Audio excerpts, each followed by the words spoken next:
একটা সম্মানজনকভাবে আপনাকে বলতাম, কারণ ভেতরে আমি জানিয়েছি কয়েকবার যে একটি চিঠি আপনি পাঠিয়েছেন, পাঠ করার চেষ্টা করেছি, তারা শুনতে চায়নি, পাঠ করতে দেয়নি।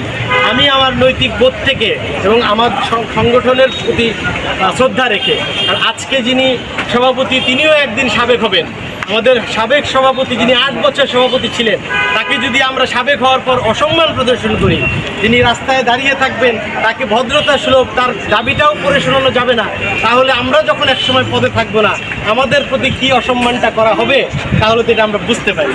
যিনি সংগঠনের প্রতিষ্ঠাতার সহধর্মী, তিনি এখানে উপস্থিত, তিনি পুরো পদে থাকুক বা না থাকুক, আমার ভেতরের ব্যথা থেকে আমি এখানে এসেছি। কিন্তু আপনি আমার মা বলে, আপনি মা না হয়ে যদি এখানে অন্য কোনো ব্যক্তি হতেন, আমি আমার শক্তি বলে আপনাকে ভিতরে নিয়ে যেতাম। যে এইটা অমর্যাদাকর, এইটা রাজনৈতিক শিক্ষা না, এটা কুশিক্ষা, এটা নৈতিকতা বোধ না। আপনাদের হাতে কি কি বিষয় যেন আছে, এখানে আপনারা বঙ্গবন্ধুর আদর্শের কথাগুলো বলেছেন এবং বঙ্গবন্ধু সৈনিক সেগুলো অনুসরণ করতে চায় আপনারা বলছেন। ঠিক ঠিক, আমরা মুখে বঙ্গবন্ধুর কথা বলছি, কিন্তু বঙ্গবন্ধুর শিক্ষাগুলো যদি অনুসরণ না করি, অন্তত মানুষ হিসেবে যে শিক্ষাগুলো তিনি দিয়েছিলেন, মানবতাবোধের যে শিক্ষাগুলো দিয়েছিলেন, সেই হিসেবেও তো উনি এখানে গরমে দাঁড়িয়ে আছেন শুনে হাউজের থেকে, আমাদের সভাপতি মহোদয়ের থেকে, বা আমার এখানে আরও আগেই আসা উচিত ছিল। আমি দুঃখ প্রকাশ করছি আপনার কাছে, কিন্তু মা হিসেবে আপনাকে আমি এই জায়গাটা এখন করতে পারবো না যে আমি জোর করে নিয়ে যাব। এই জায়গাতে হাউজের কথা এবং আপনার মতামতের উপরে জিনিসটা আসবে, কারণ জোর করে নিলে মানুষ ব্যক্তিগত জীবন এবং তার যে প্রফেশনাল জীবন, যেটা তার যে পেশাগত জীবন, এটাকে আলাদা করতে পারে না।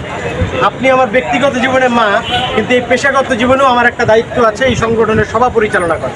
এই জায়গায় আপনাকে যদি আমি সেই জায়গার থেকেও জোর করে নেই, সবাই বলবে যে মা হিসেবে আমি আপনাকে জোর করে নিয়ে গেছি। এই জন্য এই জায়গাতে আমি একটু মৌন থাকতে চাই। আম্মা আমাকে ক্ষমা করো,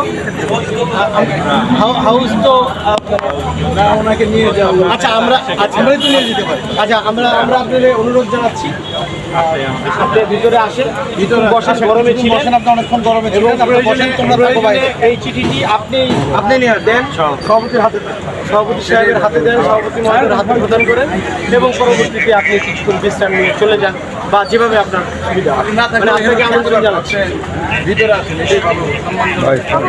আসেন, আপনি আসেন, শিক্ষা আপনিও আসেন, আর বাকিরা তোমরা একটু থাকো। হ্যাঁ, নগরের নেতারা যাওয়ার দরকার নেই, ওনাদের কি প্রয়োজন আছে? আর আপনাদের শোনেন, এই যে আপনারা যারা আসছেন, আপনারা বঙ্গবন্ধু সৈনিকের নেতাকর্মীরা, আপনাদেরকে আপনারা সংগঠনের ব্যাপারে যে কথাগুলো বলছেন বা বঙ্গবন্ধুর যে কথাগুলো আপনারা সামনে আনছেন, মুখে বঙ্গবন্ধুর আদর্শ বিশ্বাস করি, কিন্তু আমরা কাজে কর্মে আদর্শ পালন করব না, এটিও হাউজে সিদ্ধান্ত আকারে গ্রহণ করেন।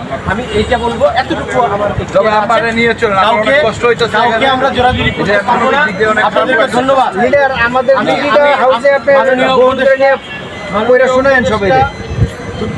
আপনি আমাকে বলছেন, কেউ যদি ন্যায্য কথা বলে, আমরা সংখ্যায় বেশি হলেও সে একজনও যদি হয়, তার ন্যায্য কথা আমরা মেনে নেব। বঙ্গবন্ধু এই কথা বলছেন। ধন্যবাদ আপনাদের কথাগুলো আমরা আপনাদেরকে আসলে ধন্যবাদ যে আমাদেরকে এগুলো মনে করিয়ে দিচ্ছেন, কারণ রাজনীতি করতে করতে আমরা অনেক সময় বঙ্গবন্ধুর কথা ভুলে যাই, শুধু নামটা মনে থাকে।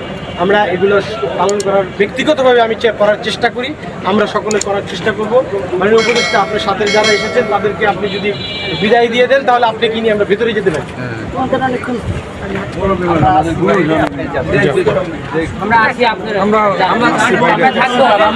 না, চলে যান। তাহলে আপারে নিয়ে চলেন ভাইজান, কিন্তু ওনারা চলে যাক না, আমরা তো ভিতরে থাকবো। এখানে যদি একটা সমস্যা হয়, দরকার নাই কেন হ্যাঁ, তার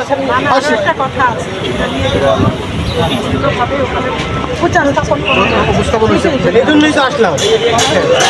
যাই হোক, সব একসময় ঠিক হয়ে যাবে।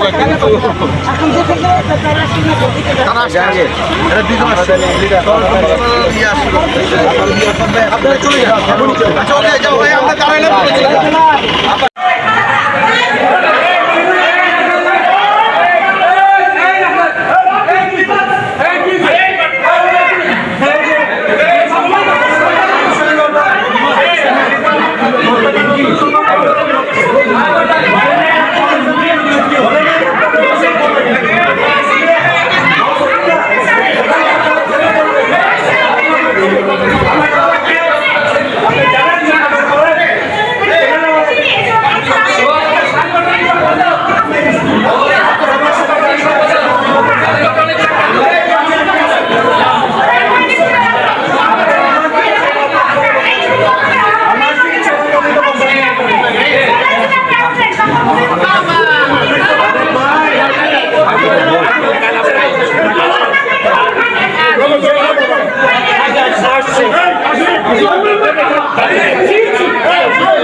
এর সাথে কথা বল।